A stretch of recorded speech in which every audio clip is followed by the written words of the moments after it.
On today's Coaching Coordinator podcast, we focus on running back development. As a young coach, I asked a question at a clinic.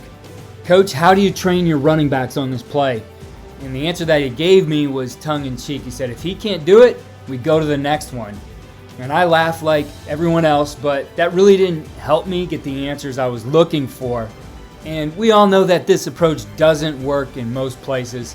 And that's why we put together this podcast with advice from 7 different running backs coaches to help you prepare your running backs for camp this fall and throughout the season. Even though all these guys are running backs coaches, the advice and the approach that they take can be applied to developing any position. At the end of this, I will share more information on a bundle that we put together on CoachTube, which includes clinics from these coaches giving their philosophy, strategy, and methods supported by drill, practice, and game film. The link is in the show notes. Let's get started with some advice from former Asuza Pacific running back coach and current head football coach at Salle College Prep in Pasadena, California, Ben Buys. He likes to keep it simple by looking at what he calls the vital few.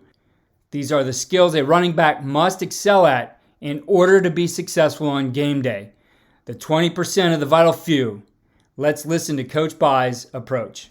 Okay, so when I talk about vital few, is what's really important. I know this comes from a business terminology, but I think it's important when it comes to our players is how do we give them something to really sink their teeth into, and how do we give them something to be successful at? And the bottom line is 20% of what you do affects your overall outcome by 80%. So in other words, what are the few things that you do as a running back, or really any position, that's so important that you do on a daily basis that really brings 80% of the production? And if you can focus on that 20% and take the defects out of that 20%, then your overall production is so much better. So a lot of this comes from a business terminology where they want to take the defects out of what they're doing instead of focusing on 100% of what you do. Focus on that 20% that's really important. And if you take the defects out, your productivity is going to go up. So that's where the term vital few and the understanding of that comes from. I was fortunate at Asuza Pacific to work with some great people and great head coach, Victor Santa Cruz, who put this all into play for us. And I think for any position you're coaching, if you can do that and say, what are the really vital things that we do? How can we do those better? It makes it more effective, and it makes it really clear for the kids, even when it comes down to grading them and all those things. Okay, so for my running backs, this is what I did for a long time. And this could be anything for you as a running back coach, but for me, it was perfect steps. And all that means is we're going to put ourselves in the right position to be successful. So whatever your scheme is, for us, it was a lot of inside zone, outside zone, and down scheme. But whatever that scheme is, how can you put yourself in the right position so that muscle memory takes over, and then you can just be an athlete? But I wanted to have those perfect steps to be in that spot. Ball security, obviously, we all know that. Ball security is job security, everything we always talk about, really important. One and done cut and transitional speed. For me, as a running back, that was always so very important when I was not only recruiting running backs, but when I was coaching them, is you love speed. It's awesome. It's great. But how efficiently can you get to that top end speed? How are you not going to waste movement? So really, you could call this efficiency of speed also, because we all like the guy that can juke a safety in open field, but really that's a very small percentage of what we do. Really, most of it is between the tackle box or 5 yards behind and 5 yards in front. This one cut and being efficient with the movement, having our feet underneath us and being able to explode out of it. That's really more important to a running back. And those big plays come with really good speed, but the 4 yards is a win. And if you can continue to teach that to guys, it's great. Blocking, those are the utmost importance. And there's a progression that I always taught those guys and always do teach them from the ground up, from the feet to the hands to the eyes to the hips, how we're going to be great at blocking. And then pass threat, especially in today's day and age with football, we have to be able to catch the footballs running backs. Have to be a threat out of the backfield. Have to be able to turn in our shadow and get downfield right away and not waste movement when it comes to that too. So when I talk about vital few, when I'd come into running back room when I was specifically just coaching running backs, I'd say these are the 5 things you guys have to be good at. And then if we had issues during the year and some guy thought he should be playing more than another, it was really easy for me to say, okay, look, your steps aren't perfect, or your transitional speed is lacking compared to what he's doing. And it gave me a way to be able to grade them in a way that was really efficient and gave them some real things to sink their teeth into instead of just saying, well, you just got to be better. You just got to run harder. Yeah, that's great. We want them to, but maybe it's because they're not being efficient with their speed, or maybe their steps aren't good. So they're not running as hard because they're not putting their body in the right position. So again, good to give to them, but also a good way to really go around and make sure that they are being able to progress and know what to get better on is really important. Retired NFL running back coach David Walker describes what he calls the anatomy of a running back. These are the football skills, mental intelligence, and the essentials of the job description of the running back. He explains it here. These are some of the things I think that are important. These are some of the things in terms of when I would put together my lesson plans and my coaching, I would try to make sure I'm answering these things in terms of what I'm trying to develop or what I'm working on. So to me, we're trying to develop and enhance the physical skills, the football intelligence, the mental toughness to successfully perform and execute the job description of the position. The requirements needed, physical qualities, got to include body control, lateral quickness, contact balance, vision, speed, acceleration, toughness. You got to have ball skills. And then you got to have what I would call the mental makeup for quick decision-making, attention to detail, accountability, and then almost goes without saying, got to be able to give great effort when you're on the field. I think a picture speaks 1,000 words. You look at this picture. I think from a back standpoint, they come in all sizes, you know, whether they're 5'8" or 6'3", whether they weigh 180 or weigh 240. But I think really what we're trying to develop and we're trying to work with is, can they process information, coach their eyes so you can get them to see what's important? You know, from an upper body standpoint, be strong and explosive. From a lower body standpoint, be quick, fast, and elusive. And then to me, you need that mindset of kind of being the man, that mindset. And we've all coached great players, and we've all tried to instill that, hey, if the game is on the line, just give me the rock. I'll take care of it for us. You know, that type of mentality at that position, I think, is important. I had the opportunity to recruit and coach Isaac Reed, who just completed his first full-time year as the running backs coach at the University of Buffalo. In this segment, he discusses the development and philosophy and aspects he focused on to help develop an NCAA record holder in the 2020 season. So I brag on those guys a little bit because obviously as coaches, we know if we have great players, they make us look really good, and it's really a team effort. We had some really good players this year, but just some things to kind of help those guys, set those guys up for success is what I'll kind of get into now. And a big thing in our program is winning with speed, right? And when I say that, you know, we're not we change our tempo in our offense, but we're not a up tempo, run 100 plays a game. That's we can't do that, but that's not what we base our hats on. When I say win with speed, it's how we play every play. So some ways we're able to do that and give our guys confidence to just play fast, but win with speed and not think too much is the first one is simplify and execute. Okay. Well, their read keys, their responsibilities are laid out very clear for them, what they have to do on every play, what their responsibilities are, who they're reading on this run play, who they're reading on this pass play. In terms of protection, we lay that stuff out, we go over it, we try to simplify it as much as we can so they can go out there and just be football players. Because at the end of the day, we recruited them because of their abilities. We're not trying to hinder them in any way. The next thing is rep everything. Never undercoach or never overlook anything. Just because last week, you know, we seen this pressure, double A gap pressure, and say we decided we're going to pick it up a certain way and we're going to do it the same way the next week. We don't want to just overlook that. We don't just want to undercoach that because we're like, hey, we did that last week. Or there's a pressure we seen the previous week that the team showed a lot on tape and then against us never showed. And then the next week we decide, okay, I don't think they're going to run that against us. Never leave it up to a guessing game, right? Overcoach everything. Stay on top of your guys, show them as much film as you can, right? We want to show them every pressure. You're not going to get every pressure in team periods. That's just what it is. So that's why you find time during special teams, possibly if your guys aren't on there to get them to some blitz looks in the BPU with the quarterbacks and the offensive line. You know, just show them as much as you can, because at the end of the day, if it even comes once, if your guys are able to pick that up, you'll be, you know, you don't want that to cost you if they don't. All right, and then at the end of the day, you rep everything, you simplify and execute for your players, they'll be able to play fast, right? So go back here.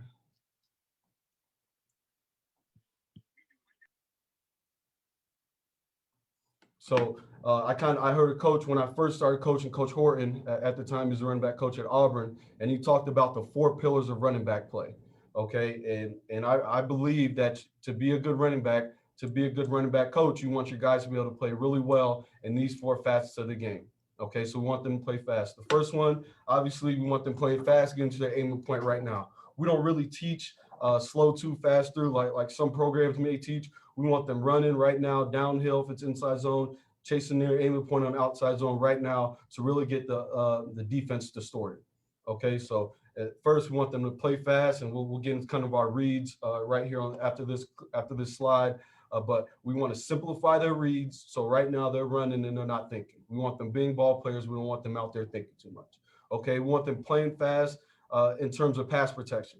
All right, so we want them to identify their keys, identify their blitz threats, and then close the distance on those guys. When I say close the distance, I want their toes on the defender's toes, getting there and punching them. We want to meet them as close to the line of scrimmage as possible. We don't want them in the backfield really closing that pocket for the quarterback. So you have confidence, you know who you have. You're not worried about guys that the O-line's going to pick up. You can go get those guys right now. Playing fast when getting the ball, right? This can happen when we're free releasing the back. If we're free releasing them, get out right now, because if it's hot, the quarterback can be coming to you. Or if you're the primary read in that particular concept, you get out right now and get the ball. Say you're just the check down guy. You still want to do your job. You want to check your protection. Okay, your guys didn't come. Now you want to get on your route, fast, because now you can be helping. Say we have a curl flat combo and you're the flat guy. Now you can help that curl really open up by playing fast, getting out of there right now, and not worried about stuff that doesn't pertain to you. And then the last one, take their eyes, right? On play fakes, inside zone, maybe it's a read play, the quarterback pulls it. Okay, you want to play fast now. Okay, it's a naked game, you're coming downhill, you want to just play fast, get those eyes on you, take those eyes, really help out the rest of the team. So those 4 pillars I kind of talked about, as you can see, running backs need to be able to run the ball, they need to be able to pass protect, they need to be able to receive the ball when throwing it to them, and then they need to be able to take their eyes in the fake game when. Coach Drew Svoboda was the running backs coach at Rice and is now the special teams coordinator and tight ends coach at Alabama. He discusses what he calls the post-play call progression, which allows his running backs to have a thought process to how they will approach the upcoming play. All of the progression is trainable, and he describes it here.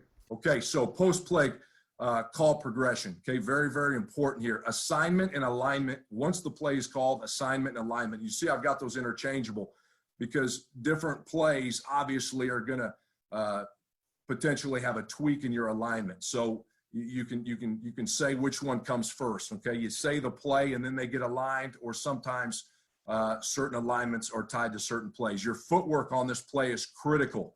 Obviously, the mesh with the quarterback, the aiming point, we'll talk about that. And then obviously is where the read and react comes in. And that, once again, I'm just going to keep saying it. It is trainable. It's trainable. It's trainable. Many times there will be 2 acceptable decisions out of the running back. Okay. And you'll see that when I go through the video.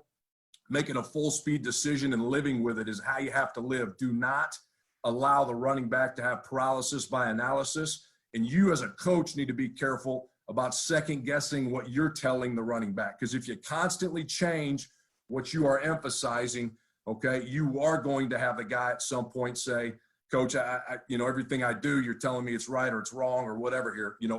Give them the tools, let them see how to read it so they can make that full speed decision. And then the next thing I talked about already, the running back's got to be in tune with the blocking schemes of the offensive line. Any O-line adjustments that are critical to him, he has to be in the loop on, okay? And there's little subtle things I'll talk about in the video that'll prove my point. And then just being aware of down and distance, I think as a running back in general, not just on this play, but if it's 3rd and short or it's 4th and short, your mentality is totally different than it would be on just a base down. I like to say a bird in the hands is better than 2 in the bush. If it's 3rd and 1, you got to pull that trigger when you see that first opportunity, okay? And fourth down, obviously, it's got its own mindset, but fourth and short, you will always trade 1 or 2 yards for that 80-yard run if you know you can get 1 or 2 right now. So that's that bird in the hand. Very important.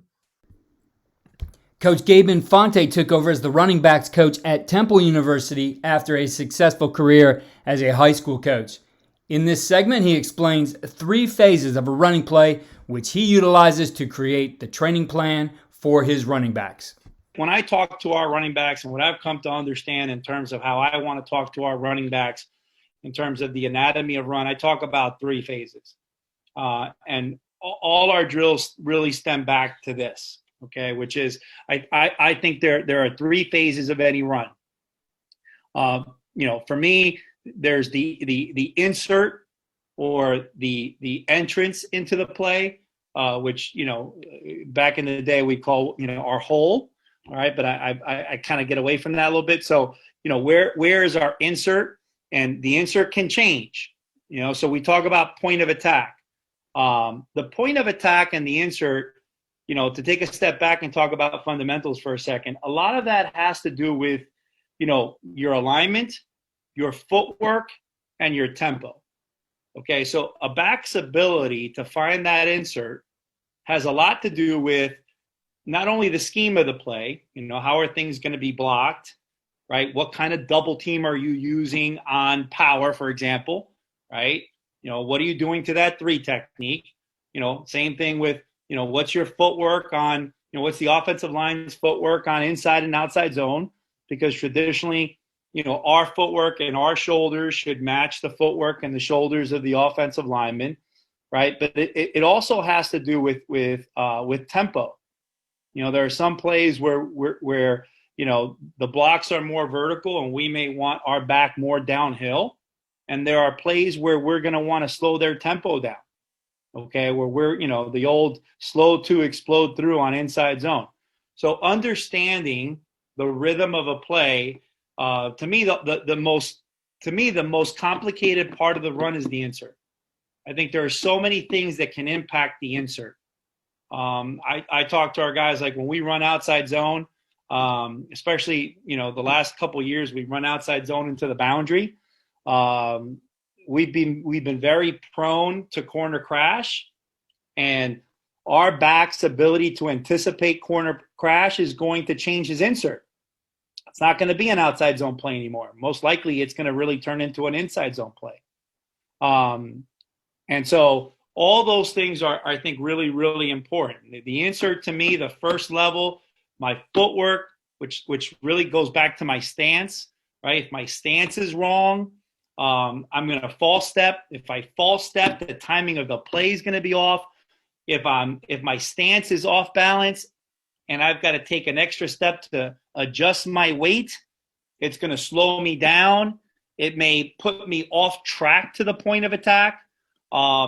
If I don't do a good job of illustrating to our backs where their vision should be, like what am I looking at? Where should my eyes be on this play, i.e. the point of attack? I may miss the insert.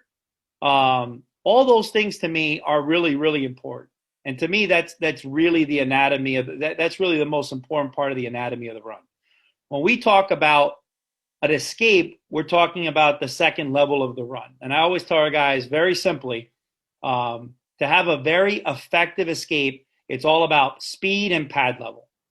Okay, because for us to break that second level tackle, we're going to have to hit that thing with authority, right? If we stop at the line of scrimmage because we're unsure about the insert, most backs don't possess the ability to reaccelerate to the point where they can break a tackle at the second level.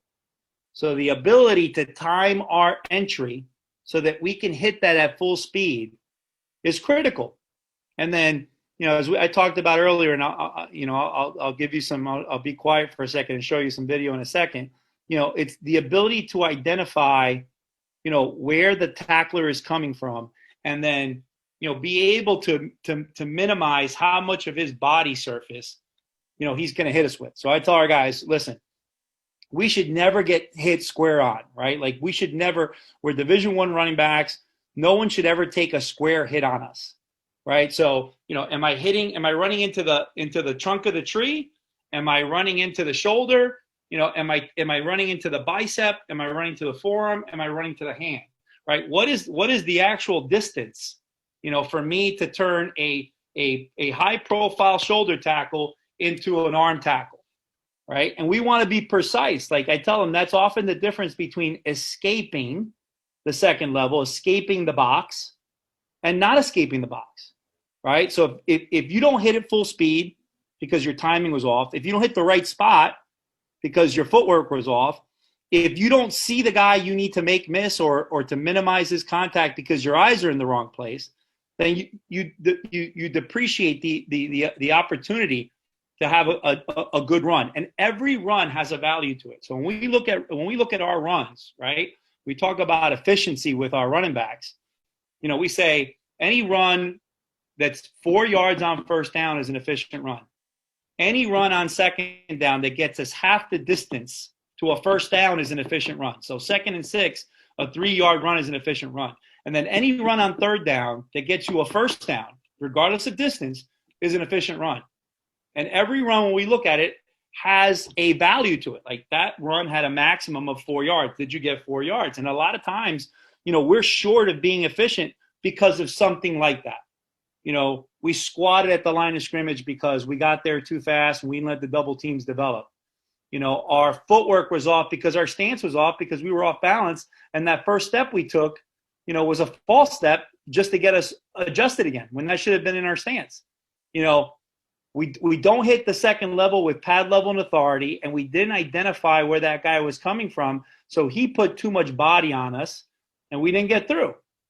And so to me, that those two aspects are critical. And when we talk about big runs, we talk about the fact, the opportunity to identify that third level defender, that bonus hitter, as I call him. Where's he coming from? Every defense, right, especially nowadays with RPOs, are hiding that bonus hitter. Is it the boundary safety? Is it the corner-on-corner crash? Is it the field backer? Is it the field safety? Right? Through film study, we need to identify who is not in the box right now, who potentially will be in the box, that once I get through the box, I got to make that guy miss.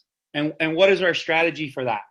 Right? So I'm gonna build that on all our runs, right? So, here's an example. John Garrett is the head coach at Lafayette. And in this segment, he describes the skill he calls dip and slip, which is about gaining those extra yards. And it starts with understanding how to set up blocks, then execute the cuts. What is dip and slip? What are you talking about, Coach Garrett? All right, so here's what we want to accomplish is this. What we want to accomplish is we want to maximize yards gained on the play by getting the ball into space. We want to run away from the defense. It forces the defense to have to defend and tackle from sideline to sideline. It stresses the defense pursuit and contain principles, and will significantly increase your team's yards per carry and yards after catch. And it also reduces the amount of collisions on all your ball carriers. Okay? What is it? Well, it has to do with the blocker out in front of a runner. It happens all the time in football, particularly on the perimeter. The blocker in front of the ball carrier on the perimeter happens a lot in the game. The blocker and the runner must be in sync with how dip and slip works. You have to coach the blocker more than the runner. Okay? All right, so the blocker's technique, all right, is an inside-out approach as you're approaching a defender on an angle. Put the hat on the outside, okay, outside shoulder, and your inside foot on the defender's inside foot. Marry the feet. Cover them up with your hat on the outside. Once the defender, after the block is engaged, sticks his hat inside, thinking the back is going inside, thinking he's stretching and cutting, the blocker pins him inside, the ball goes out. It's not a hook block. Don't arc to hook him. We'll see some pictures here in a second. Ball carrier. Get in phase with the blocker. Behind and in on the inside hip. Dip inside to set up the block, causing the defender to stick his hat inside. then slip back outside once defender's hat goes inside. If the defender just stays outside and he is dead set on containing it, then cut back inside, then get back out and down the sidelines. And then you'll be running away from the pursuit. We finish with an undercoach aspect of running back play, the fake. UC Davis running back coach Mark Speckman explains why deception is important to the running back and the offense in this clip. Wendy, why is it important to have deception? This is some of the thoughts I've had on this. I think you got to use some deception to even things up when you're coaching from behind. And what do I mean by coaching from behind? Some of these teams are just bigger and faster than you. We've all played a team like that. You're watching my film going, holy cow. How are we going to match up? We just going to, 2 years ago we played Cal, and they're a good football team, good defense, and we gave them a heck of a game here from Davis. But really, were we going to outzone USC? Were we just going to knock them off the ball? We had some good up schemes, but we had to do some things a little bit different, and it helped us keep staying in the game. Maybe your school's more academic. I've coached at 3 academic colleges that are hard to get into, and I know a lot of times when I look at grades, we're never going to get that guy, but we'll play against them. And so maybe the academics are tough. Maybe you just got a lousy class. Maybe your sophomore class just doesn't have a whole lot of athletes, and now they're seniors, and you're kind of stuck with these guys. Maybe you're playing up a classification. We did that. I've done that several times in my career. We had to play up, and how do you match up? And then with COVID, it's been kind of crazy, and maybe you're starting. Somebody misses a game because they test positive. So I think that there's time. This happens to all of us, and I think that good coaches again just refuse to lose. You're not going to let that stuff stop. It's a problem, but you got to figure out a way to get around that. And then sometimes you're coaching from a level or ahead, and then if you deception makes their work week much tougher. It makes them pick their poison. Like, what are they going to stop? What do they got? You know what you're good at. They know what you're good at. Can they stop your counter punches? And then dividing their defense. My whole thing on offense is I approach it from a defensive perspective because I was a defensive player and a defensive coordinator. But we want to swarm to the football. We want to get to the ball, and I want to divide you. I don't want to let you do that. And the deception makes people run the wrong way. You can fake a guy out a lot further than you can by blocking them. And again, I know this is the Wings and Things clinic, and Wing T is very deceptive. So I'm not really saying anything new, but trying to just put it into a nice pile here. There you have it, some great tips from outstanding running back coaches from the college level. Again, as I mentioned, this is all part of a bundle that we've put together with some incredible savings. It's actually 73% off. You can get these 8 courses, add them to your library on CoachTube for $47, and it includes a few more than the coaches who spoke here. So just a rundown of what is in there. We have Developing the Complete Running Back by retired NFL coach David Walker. We have Be a Complete Running Back by Ohio University offensive coordinator and running back coach Tim Albin. AJ Stewart adds to the library. He's the running back coach at Arizona. He goes through running back fundamentals and teaches all the core fundamentals and reads for tight zone, wide zone, and pin and pull in order to help you develop vision. As we mentioned, John Garrett talks about dip and slip, maximize yards as a ball carrier. We have running back philosophy and drills from Ben Buys. Again, this was a very highly rated clinic talk this past clinic season. Mark Speckman goes into the deception and how that is the great equalizer and really illustrates this with a ton of film, including film from the NFL. Isaac Reed, who had just finished his first year as Buffalo's running back coach, goes into the simplification of running back reads in their offense and talks about their keys to developing the running back. And then Coach Drew Svoboda, who is now at Alabama, goes into teaching running back reads for the inside zone. This library really puts together something that gives you the answers that you need to prepare your backs in camp, as well as troubleshoot some of the issues that will come up over the course of the season. And as always, CoachTube courses are chaptered to help you jump to exactly the drill or the coaching point that you're looking for in order to help develop your running backs throughout the season. Again, grab that bundle. It is regularly $175, available for $47 for all 8 courses. That's 73% off. The link is in the show notes. Thank you again for listening to Coaching Coordinator. Follow all we're doing at coachingcoordinator.com and follow me on Twitter at Coach K. Grabowski.